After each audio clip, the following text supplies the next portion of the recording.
How to spot subtle signs of emotional unavailability in dating.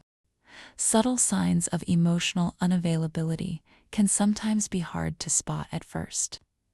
Have you ever met someone who seemed emotionally available? You're having deep conversations, they're opening up, and you think, wow, I've finally found someone who's emotionally available. But months later, you realize they're not. Ken Reed, a counselor specializing in attachment styles, explains that individuals with certain attachment styles, particularly those who lean avoidant, often present as secure, confident, and emotionally available initially. They can be attentive, engaging, and seem fully invested in the relationship. However, typically around the 3 to 6 month mark or longer, they may do a complete 180. They might start to pull away, slow fade, or even abruptly end the relationship, leaving you wondering what went wrong. This shift can feel confusing and painful, especially when everything seemed so promising at the start. The good news: you can spot subtle red flags that reveal emotional unavailability early on, helping you identify the signs before you get too invested. Everything shared here comes from my perspective, personal experiences, and the insights I've gained along the way. While I'm not an expert in attachment theory, my understanding is shaped by personal research, working with clients, and reflecting on my own journey. Consider this post a guide to encourage reflection and exploration. Every relationship is unique, with its own dynamics and complexities. If you're navigating challenges, consider seeking personalized support from a qualified professional. Let's dive into these subtle signs together. What is emotional availability versus vulnerability? Emotional availability refers to one's capacity to connect deeply, communicate openly, and engage in healthy emotional exchanges, being present and invested in the emotional aspects of a relationship. Emotional vulnerability involves the willingness to share true feelings, even when it's uncomfortable or risky, fostering trust and deepening intimacy. Past relationships and emotional vulnerability. When discussing past relationships with a new partner, someone who is emotionally unavailable will often offer vague or surface-level responses, even if they were the one who ended the relationship abruptly.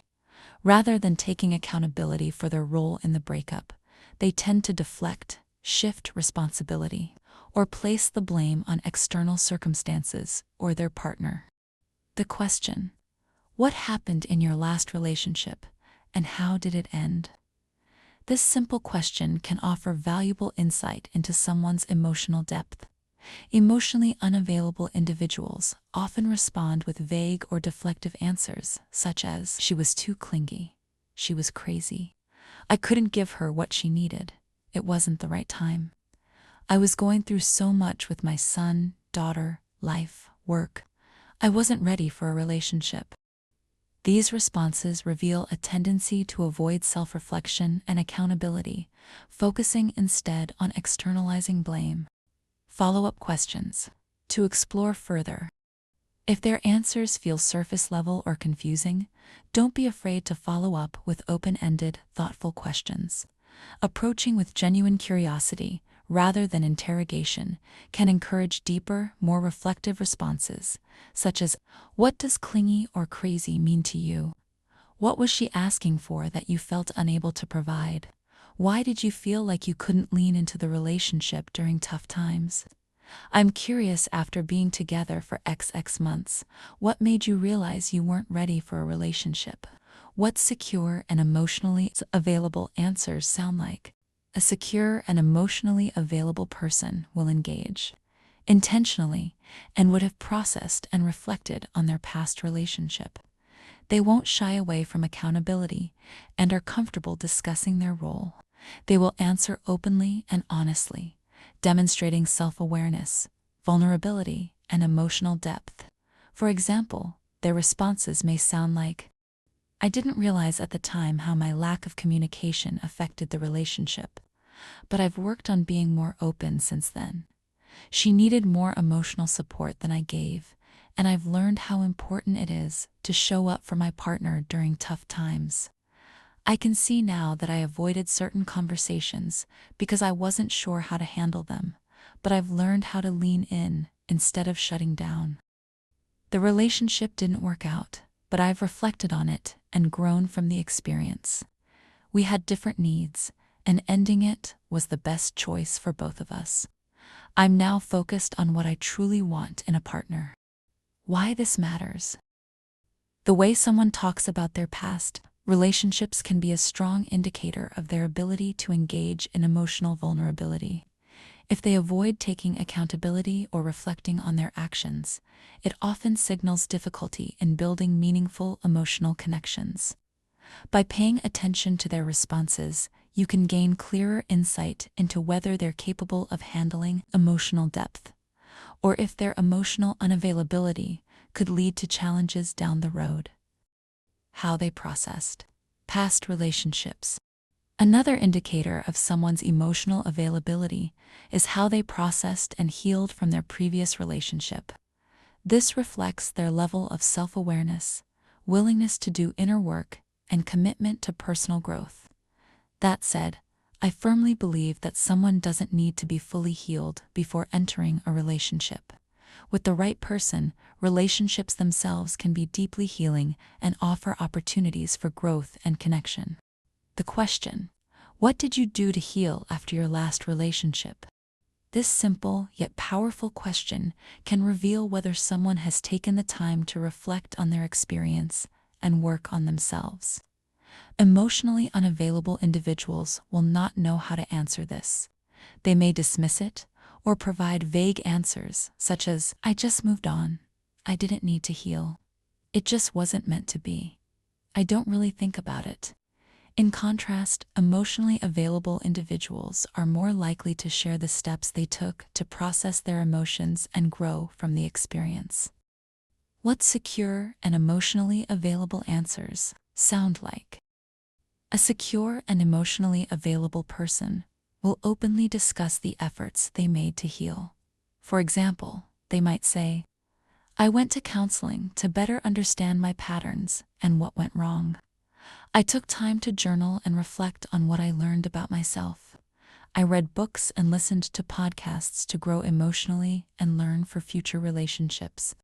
I took time to process the breakup, reflect on what I learned, and focus on my growth. It helped me gain clarity about myself and what I want in a relationship." These responses demonstrate self-awareness, accountability, and a commitment to doing the inner work required for healthier relationships.